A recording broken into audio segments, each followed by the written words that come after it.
Okay. So, yeah, so tingnan natin ano ba ang status talaga ng anong status ng anong kahalagahan ng connectivity when it comes to different sectors or government sectors like the health sector here in the Philippines. When you look at the connectivity challenges, tingnan natin So if you look at the connectivity challenges, especially in the healthcare, so as we swept into the realm of digital healthcare, imperative yan to acknowledge yung mga roadblocks along the way. Yeah, so one of the most pressing issues na we face in modern healthcare is yung inconsistency and at times yung sheer absence of reliable connectivity as sinabi naman ni Dr. Juno, ano yung nararamdaman, ano yung na experience sila currently. And this challenge is particularly pronounced in remote and rural areas where the digital divide is most acute. So kasama dito yung mga limited access in remote areas, so yung mga malalaking distances and challenging terrains make it difficult for residents to access healthcare facilities. So leading to disparities in health services. And another one is yung delayed patient care. Yeah. Okay, so in the absence yung timely communication, there can be significant delays. Sabi nga kayo ni Dr. Juno, it would take 45 minutes to 1 hour, 2 hours bago madala natin sa mga immediate hospital sa malapit sa barangay. And then challenges din sa health monitoring and continuous monitoring yung mga patients and chronic conditions becomes problematic. Like for example, yung isang case ng isang babaeng buntis, no. So hindi nila alam na nasa danger na pala sila ng kanyang anak, no, na mataas na pala yung blood pressure niya. So kung walang monitoring na nangyari na nagawa ng mga doctor to the barrio, so there's a possibility, no, na mapahamak sila ng kanyang anak. And of course, yung mga barrier to medical collaboration. So kung meron tayong mga lack of connectivity that hinders yung sharing of knowledge and expertise between healthcare professionals, vital yan, no, for complex cases requiring collaborative input. Okay? So, also, yung inconsistent training, education and training gaps. Yan. So, syempre, yung mga nasa uh, mga liblib na lugar natin. No? So for the medical professionals located in remote places or areas, they often face yung mga difficulties in accessing yung continuing education and staying updated with the latest medical practices. Naranasan natin yan during pandemic. So again, no, reflect on what we have felt during the pandemic and wala kang internet connection sa bahay o mabagal yung internet connection mo.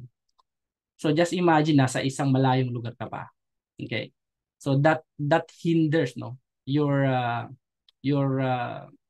um movement, no, or yung pag-educate sarili mo, no. Yan.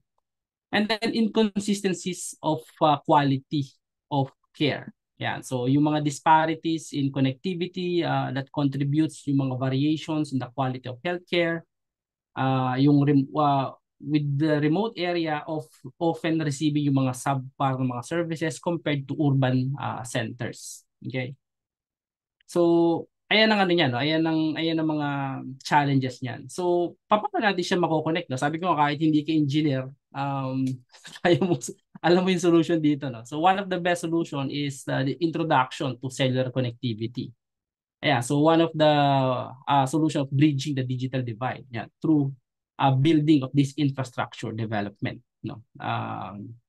Kinakailangan natin magkaroon ng connectivity sa mga areas. Alam natin kapag meron tayong cell site na nakikita, no, sa area, ang nangyayari diyan is malaki, no, ang idudulot niyan. So yung mga challenges na pinakita natin kanina na-wipe out yan dahil lang sa connectivity. And early as now, no, alam natin yung marami tayong solutions to deliver yung mga connectivity natin. The main question lang is why it's not has been delivered. Bakit hindi pa natin nagagawa? So sa dami natin binibuild, bakit meron pa rin mga ganitong klase yan? ng ganitong klaseng situations. Ayan.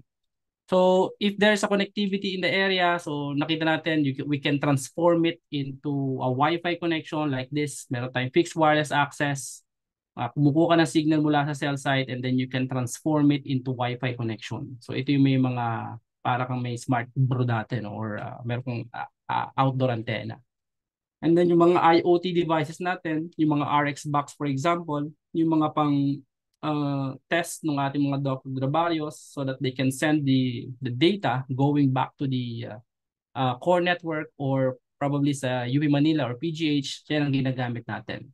And of course, pwede natin magamit for mobile access, makakatawag tayo for emergency purposes or just to get an update. Yan, so you can connect to the internet to get more information, you can make a call, no? Or anything, no? Basta meron tayong connectivity. It is no yung suffering ng mga kababayan natin sa mga remote places. Okay? So one of the solution na binibigay natin diyan is building a radio access network, no. Ayan. So balikan natin yung radio access network. So yung radio access network is also known as yung mga cell sites natin, cellular connectivity.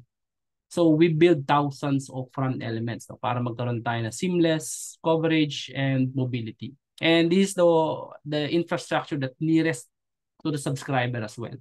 Okay.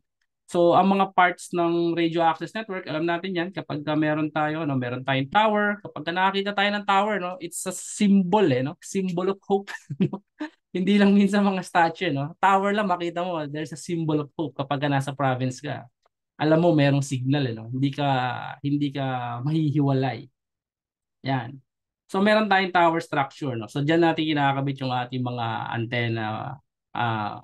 panel antennas, okay? So provided yung mga panel antennas natin to make it simple, AM and FM, no. So kung meron ka radyo, pwede kang makinig ng AM or FM. So meron ka pa rin connection ano. So it's just a frequency no na ginagamit natin. So meron tayong mga radios, okay? So kinakabit natin yung mga radios na yan. And then yung radios natin, nakakabit yan sa parang CPU ng ating computer or laptop. Ang tawag natin is baseband unit. Yan. Sa baseband unit, doon natin ginagawa kung ito ay 2G, 3G, 4G, or 5G. And then meron tayong outdoor cabinet kung saan nandito yung ating battery, ventilation or air conditioning unit, and of course yung transmission natin papunta ng core network. Ayan. So kapag meron tayong cell site na nakikita, we can almost connect everything. Ayan. So andito yung RX box na ginagamit ng mga doctors, Drabarios, and of course yung mga mobile phones natin. Okay? Ayan. So pagka nakita natin yung cell site, so matatanong natin kung ano yung iba't ibang klase ng cell sites, no? Meron tayong iba't ibang klase ng technology which is from 2G, 3G, 4G, and 5G. Ayan. So kung meron tayong 2G, ayan, so ito yung ating differences. Ito yung mga telepono which we are all familiar. So from 1G, 2G, 3G, 4G, or 5G. Actually, kung nasa mga remote places ka, you don't need the 5G because most likely walang 5G ron. So basic is the 2G or 3G or 4G. Ngayon, kung i-compare natin yan dun sa mga gamit ng ating mga doctors, yung mga 1G parang stethoscope yan, ano? So parang pinapakinggan yung tibok ng puso mo pero hindi naman siya tinitingnan sa loob na pinapakinggan lang nila. So ayun yung limitation ng stethoscope. And then after that, meron tayong X-ray. Yan. So we can consider it as a 2G rin, no? Yung X-ray natin. So para lang ma-relate nyo, no? Ano pagkakaiba ng mga equipment natin. So X-ray, meron ka ng visualization kung ano nangyayari internally sa loob ng katawan. And then for the 3G, andyan napapasok yung ating MRI, okay, or CT scan, okay? And then meron tayong MRI sa 4G and then yung ating 5G, no, na for remote surgery. Ayan, ito yung mga comparison lang yan, no? If we would like to compare yung ating mga technology to the technologies ng ating medical industry. Okay? Ayan. So ito yung ating mga evolution ng technology. So balikan natin yung radio access network. Okay, so there's another solution na aside from this one, we can use another set of radio access network. Ang tawag natin dito ay Open RAN. Yan. So when we say Open RAN means Open Radio Access Network. So this is a new movement na ginagamit natin or pwede natin magamit sa telecom industry to augment yung deployment ng ating typical radio access network. So makita nyo sa traditional radio access network, meron tayong mga antennas, okay? Meron tayong radio, katulad ng pinakita ko kanina, proprietary front hole, at meron tayong BBU. So in simple words, these are proprietary. Meaning, when you buy an RRH and then BBU and then the front hole, you will be buying from one single vendor only. So naka-close system yan. Okay? So hindi mo siya pwedeng bilhin sa magkakaibang vendors. Kasama yung hardware and software. And the same time din, mga services natin. Okay? Compare it to sa tinatawag nating Open RAN. Okay? Sa Open RAN, almost same yung ating mga equipment. Ano? Almost same yung ating mga equipment. The main difference is open sila. Okay? When we say open, we can mix and match yung ating mga equipment and software.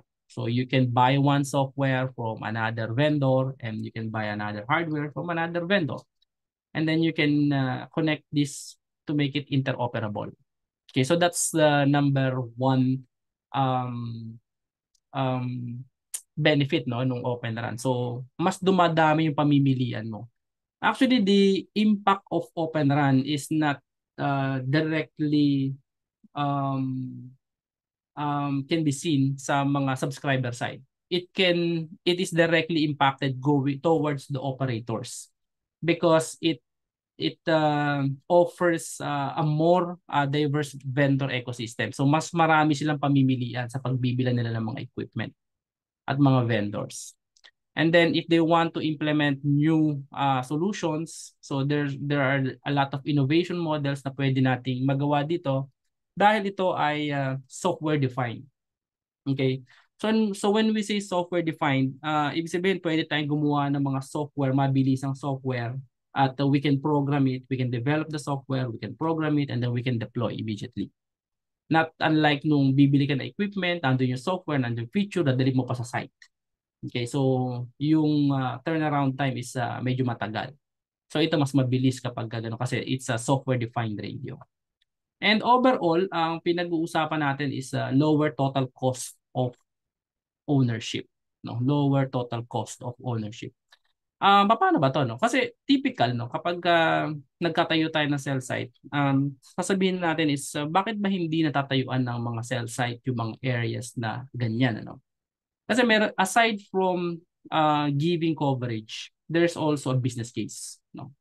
So when we look at the business case, meron tayong tatawag ng mga ROI no or payback period natin. Yan.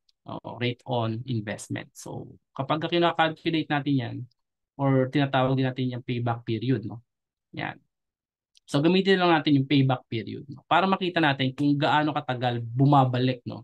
Yung ating ininvest na pera pagdating sa ano, no? Pagdating sa pagtatayo ng cell site. So kapag yung payback period, so i-compute lang natin yung capex, no? Pag sinabi natin capex, when we talk about capex, so this is the total amount of money that we invest. No? Kapag ka bumili ka ng sasakyan, ito yung pinambayad mo sa sasakyan mo. Okay, so we call it the capex.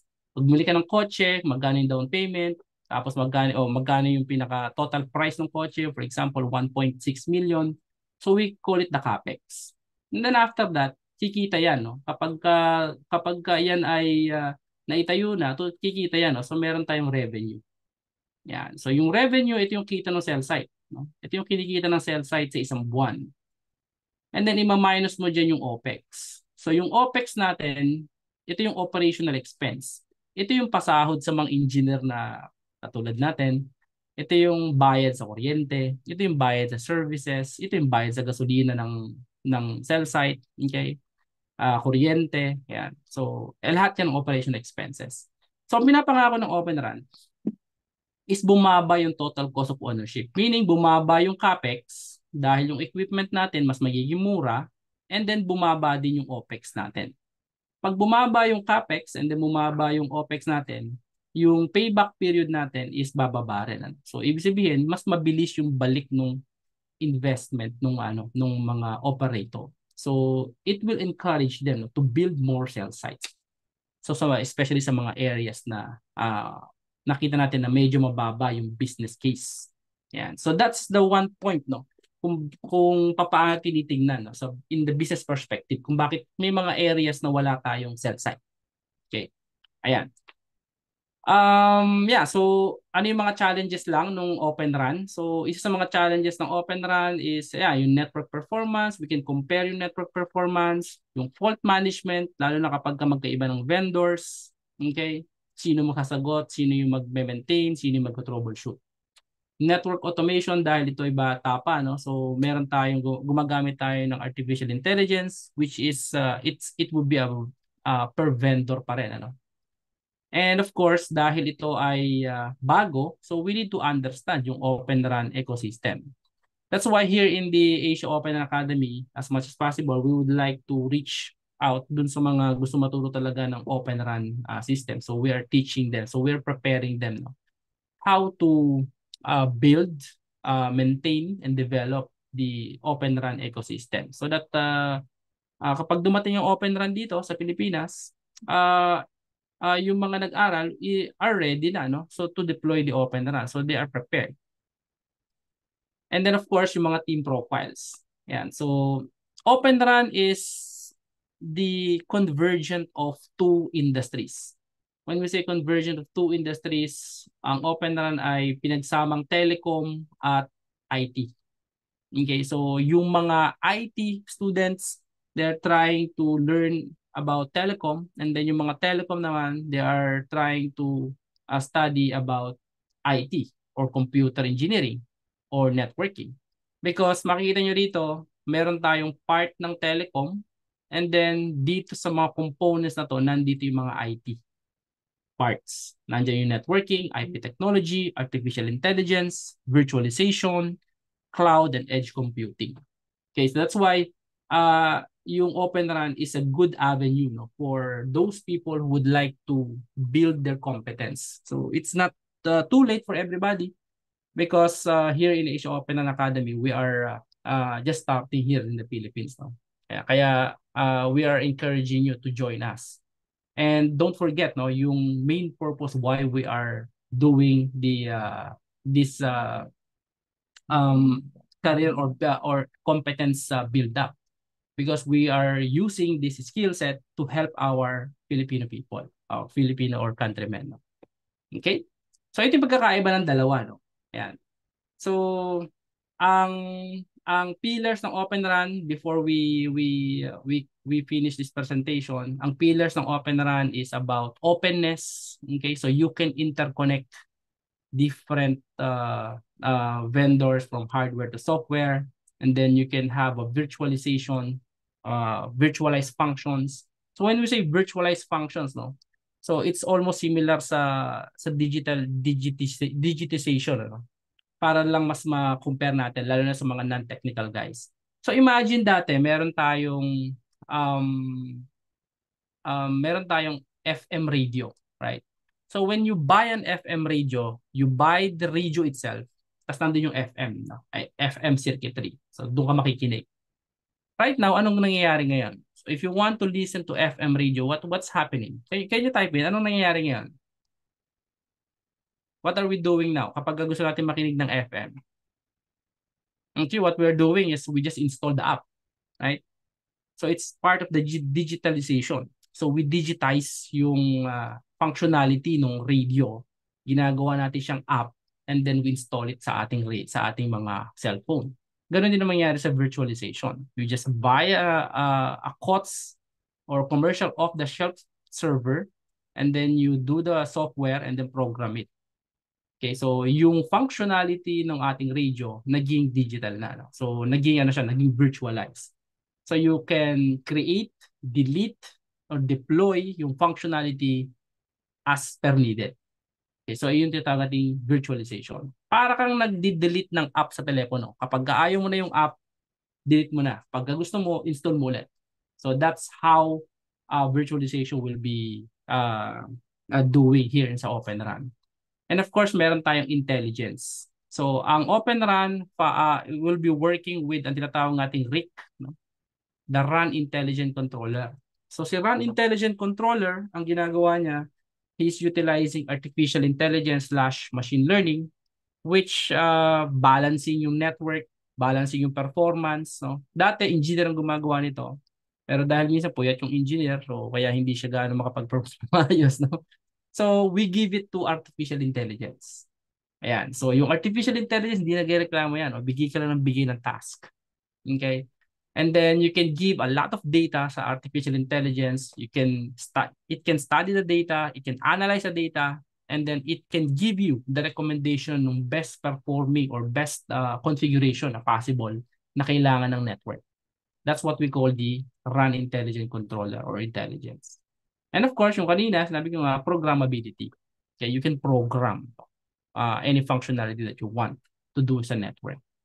So yan ang ibig sabihin ng Open RAN. Ayan. So kaya sa Open RAN Academy, we are trying to make use cases, no, kung saan pwede nating i-deploy yung ating new system which we call the Open RAN. Okay?